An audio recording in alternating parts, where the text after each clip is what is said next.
Boa tarde, eu sou a Milena Pimentel, cá estou para mais uma reflexão, sejam muito bem-vindos ao meu canal.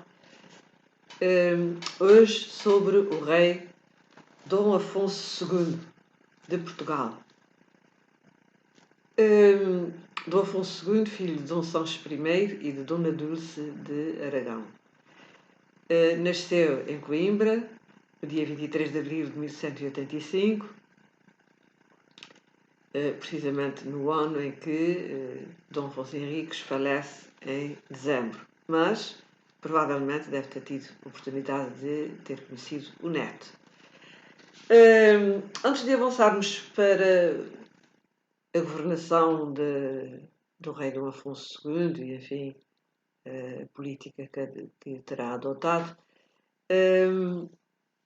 convém talvez falarmos um bocadinho sobre o estado do reino, que espécie de reino ele recebe quando sobe ao trono em 1211, por morte do pai, Dom Sancho I.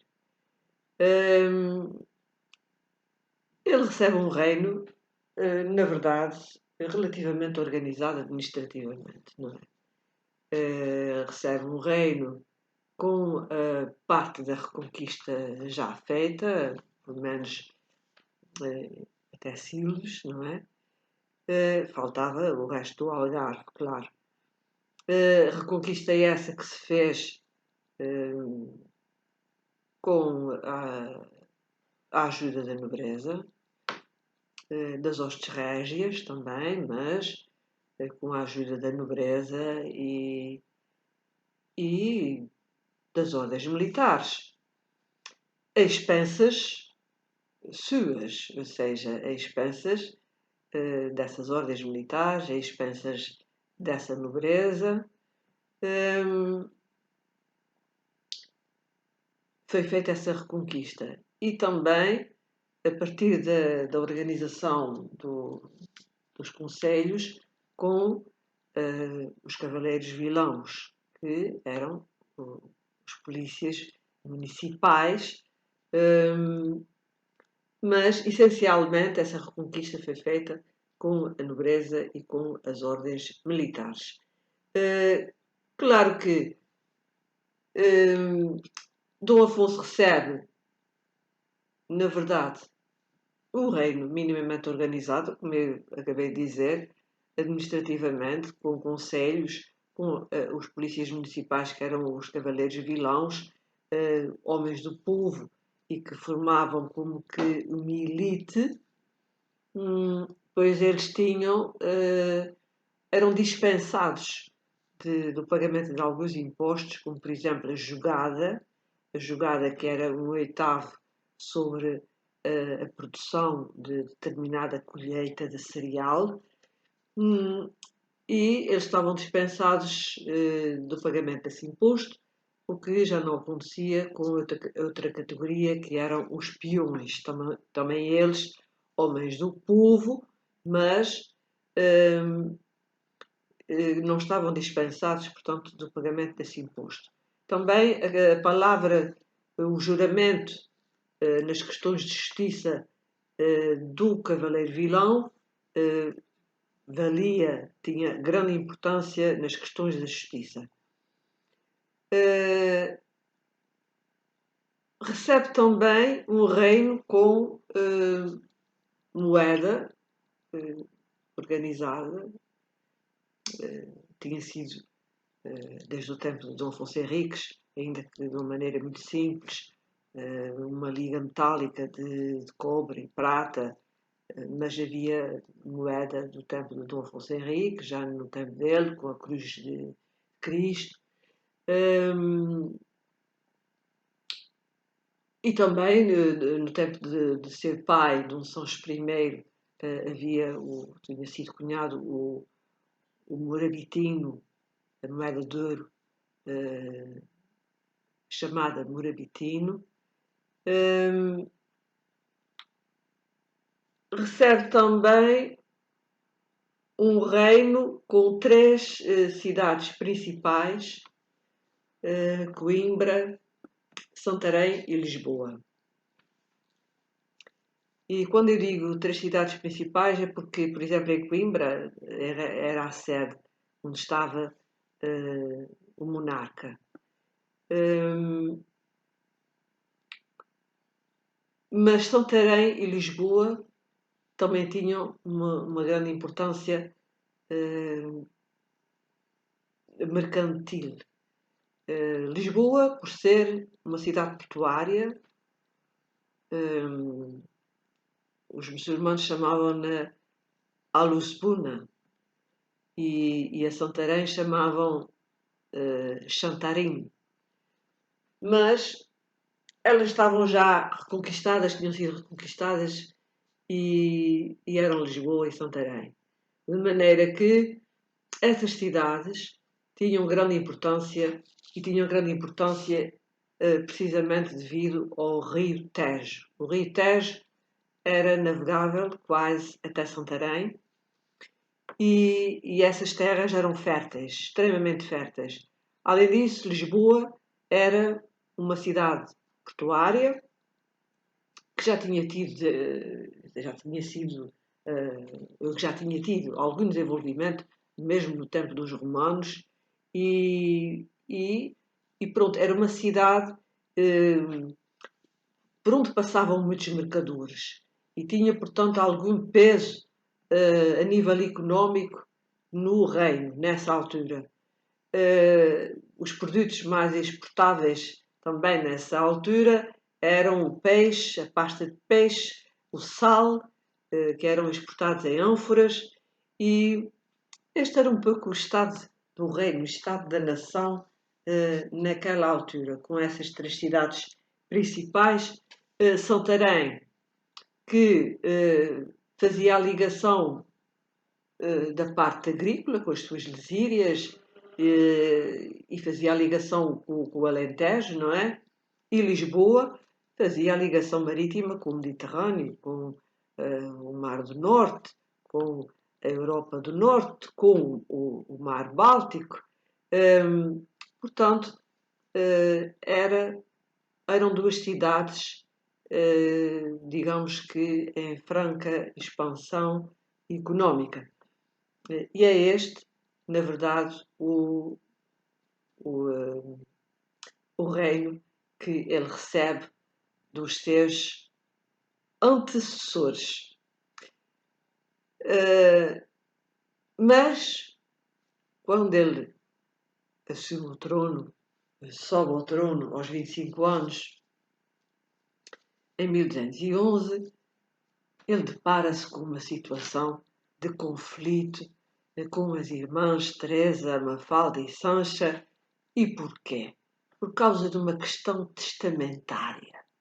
Uma questão testamentária, mas que não era, não saía beneficiado o reino. Era uma questão testamentária deixada por Dom Sancho I, em que as três filhas eram rainhas de Portugal, herdavam, a Teresa herdava o castelo de Montemoro Velho, a Mafalda o castelo de Ceia e Sancha o castelo de Alenquer. Ora, mas não herdavam só os castelos, herdavam os castelos, herdavam o título de rainhas de Portugal, herdavam as freguesias, as vilas, os termos, as receitas, os rendimentos. E claro que Dom Afonso II achava que aquilo eram territórios da coroa, não é?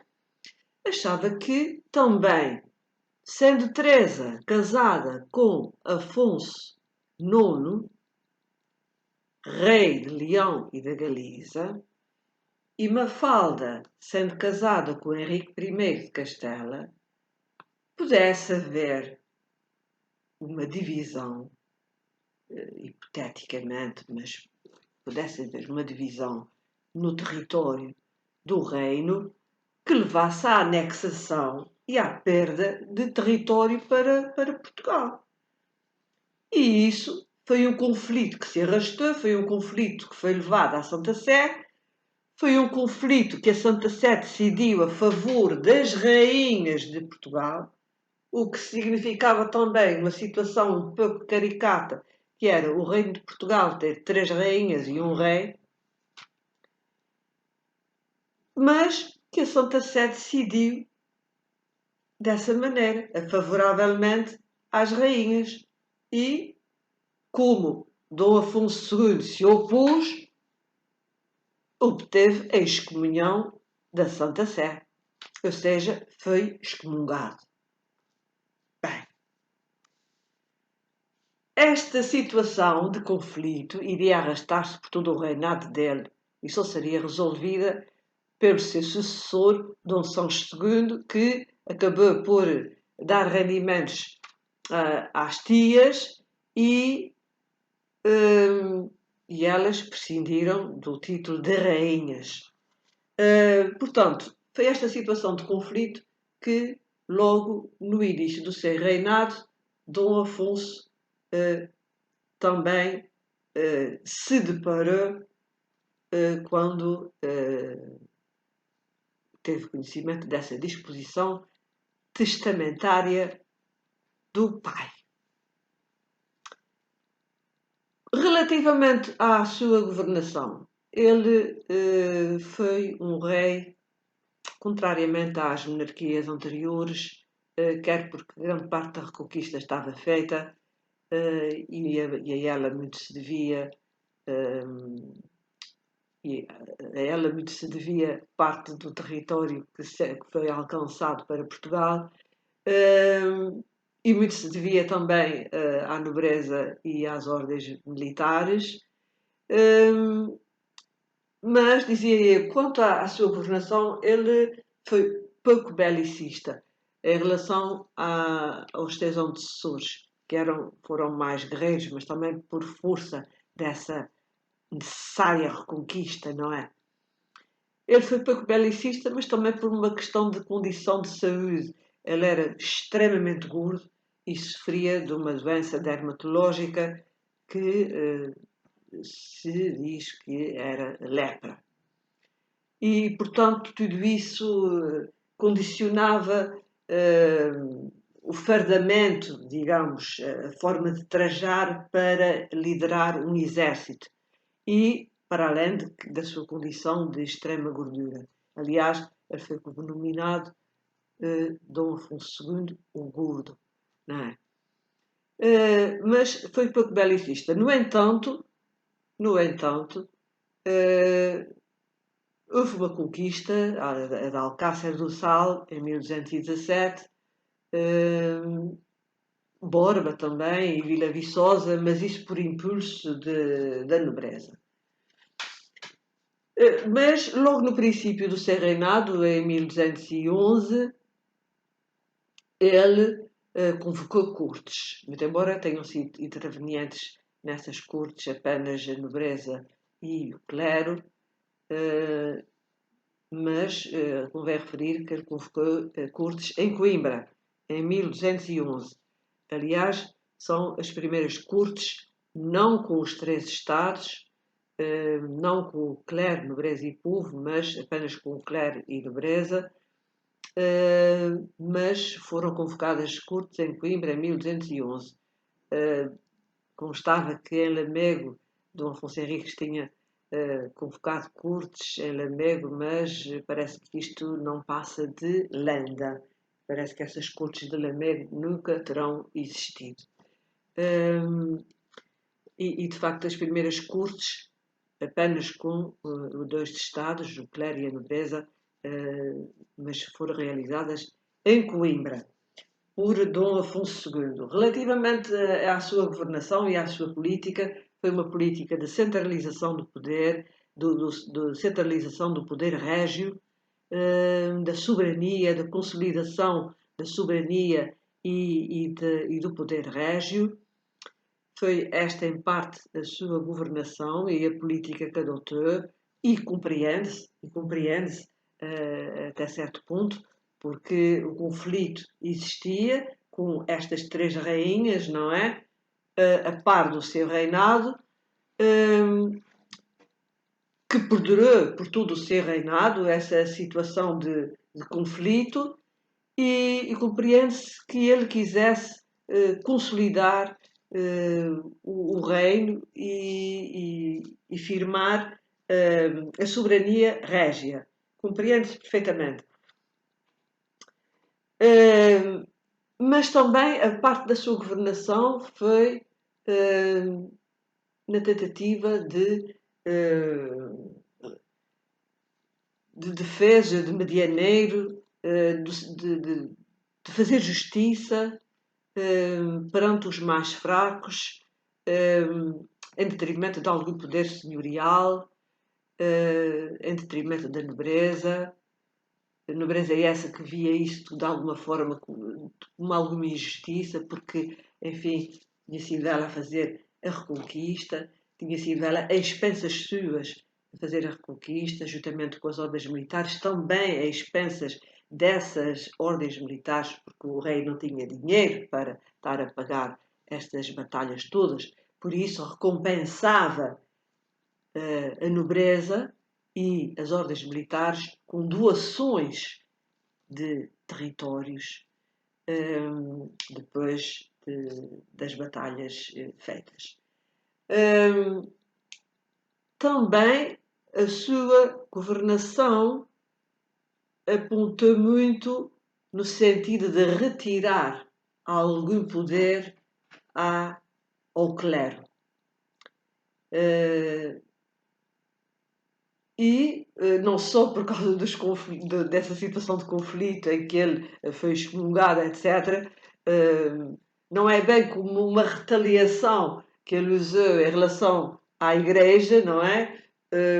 De retirar algum poder, de confiscar, digamos, alguma receita que era recebida pelo clero, ele usou e determinou que essa receita, esses rendimentos, em parte, fossem para benefício do reino. E isso não foi bem visto pela Santa Sé, que novamente o excomungou e, portanto, o reinado de Dom Afonso II, todo ele, variadíssimas vezes, durante o seu reinado, foi variadíssimas vezes excomungado pela Santa Sé. Mas ele tinha um propósito, que era, ele não queria um Estado dentro de um Estado, ou seja, um Estado eclesiástico dentro de um Estado, dentro do Reino de Portugal. E por isso tentou, de certa forma, enfraquecer o poder senhorial e o poder eclesiástico, inclusive com as muitas confirmações e inquirições que manda fazer entre 1216 e 1221. As confirmações era, na verdade, para confirmar, através do documento régio, tudo aquilo que os seus antecessores tinham doado.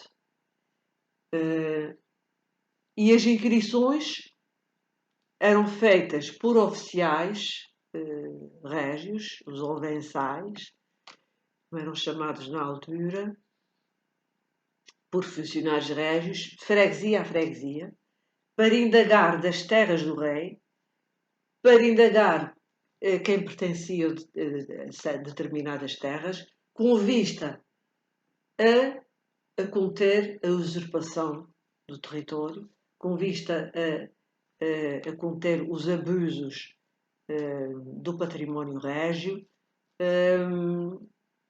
por parte de pessoas que se arrogavam donas de determinadas propriedades. Portanto, este foi um levantamento que Dom Afonso II mandou fazer de averiguação e mais tarde de confirmação dessas doações. Quem tinha documentos, quem tinha títulos, pois a prova estava feita, não é? Quem não tinha documentos, muitas vezes ele decidia de sua mercê, consoante achasse que a pessoa devia ficar com o território ou não, com essa doação ou não.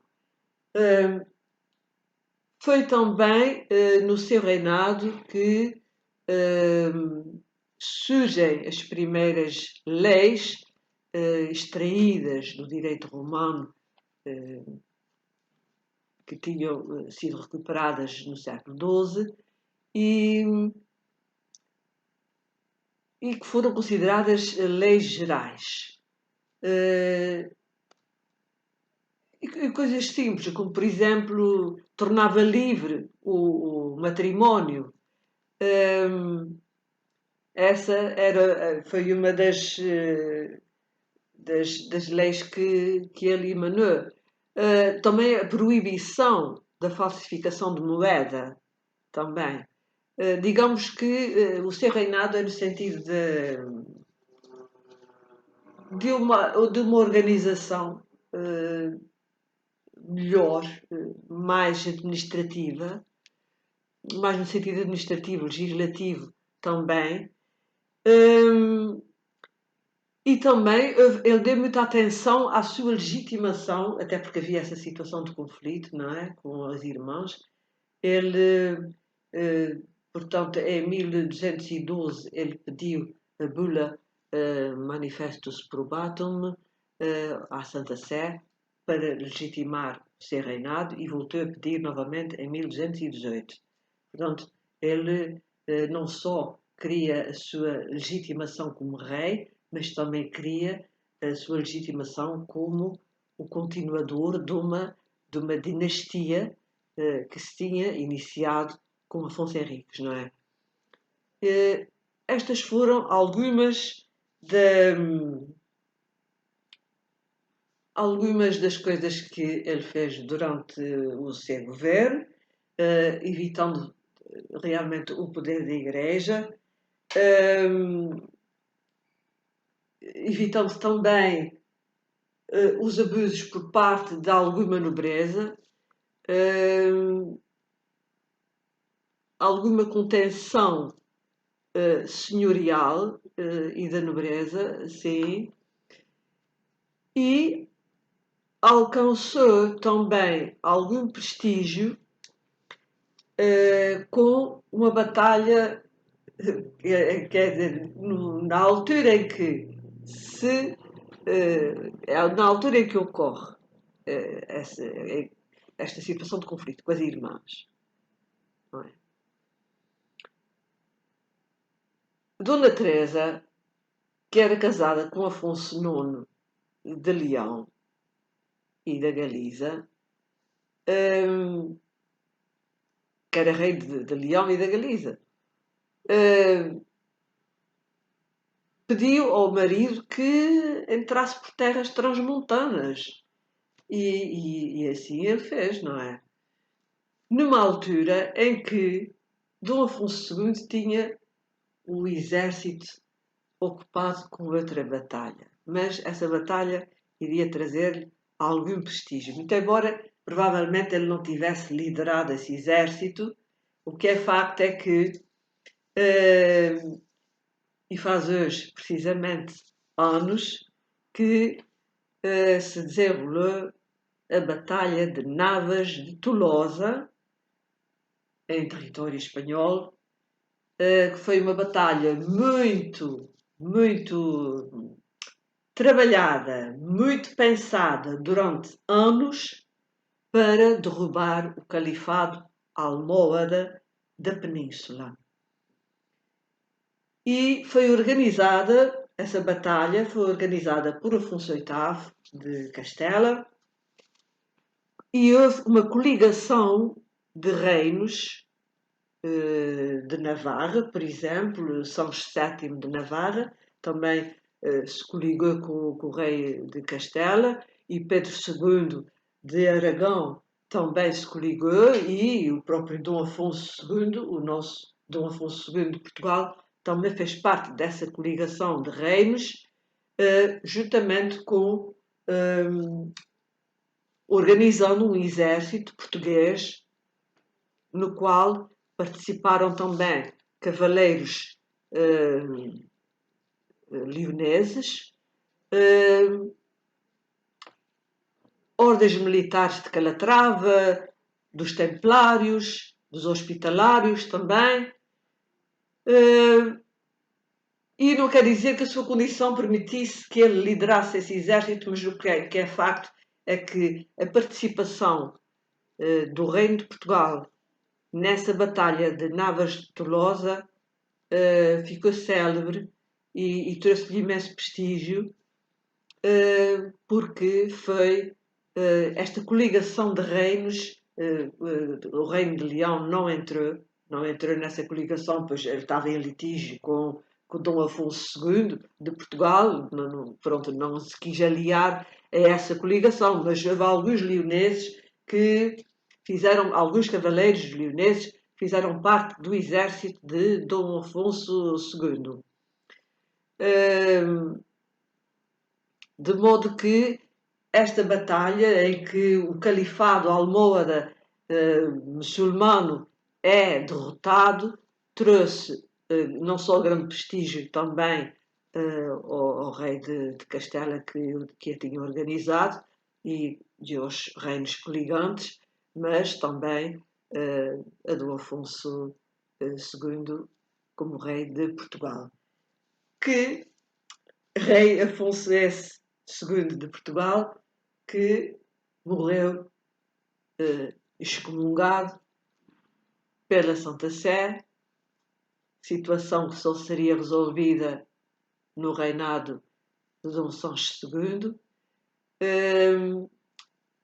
e cujos restos mortais de Dom Afonso II, falecido em 1223, se encontram no mosteiro de Alcobaça, que ele escolheu para seu panteão. Em suma e resumidamente, durante o seu reinado há esta situação caricata e de conflito com as rainhas suas irmãs. Há, de facto, a sua pretensão maior de legitimação, não só de si próprio enquanto rei, mas da dinastia que ele representava e da qual era continuador. Temos também a sua própria governação, que não mexe com as fronteiras, que não tenta conquistar territórios, não mexe nas fronteiras, não afeta a Galiza.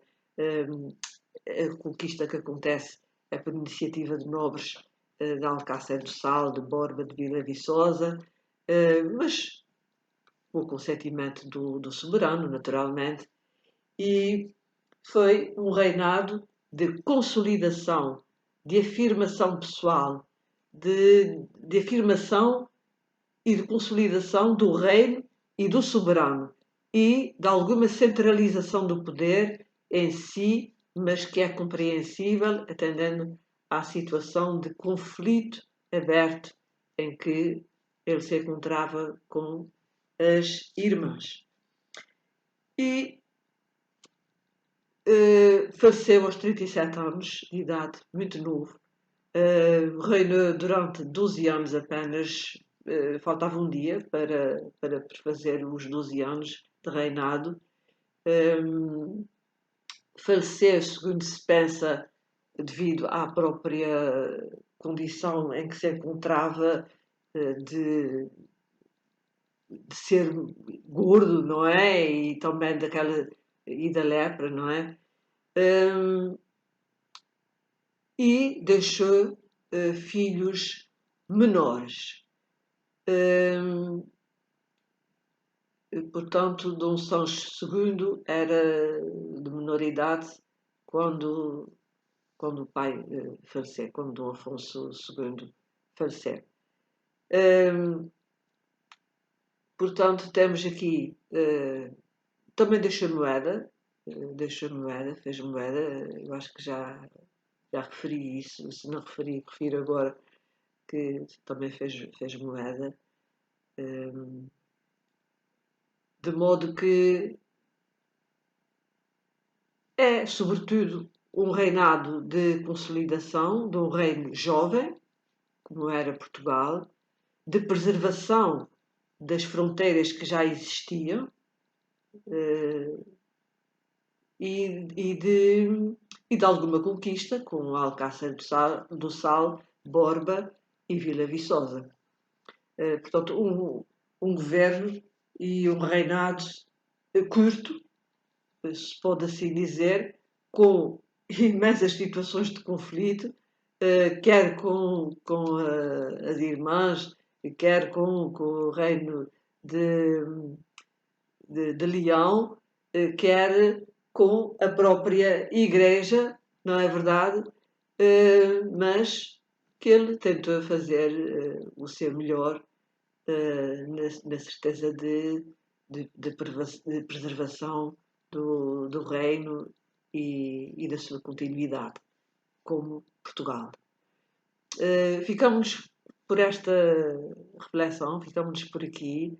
Então tenham um excelente fim de semana, gozem de muita saúde e até à próxima reflexão.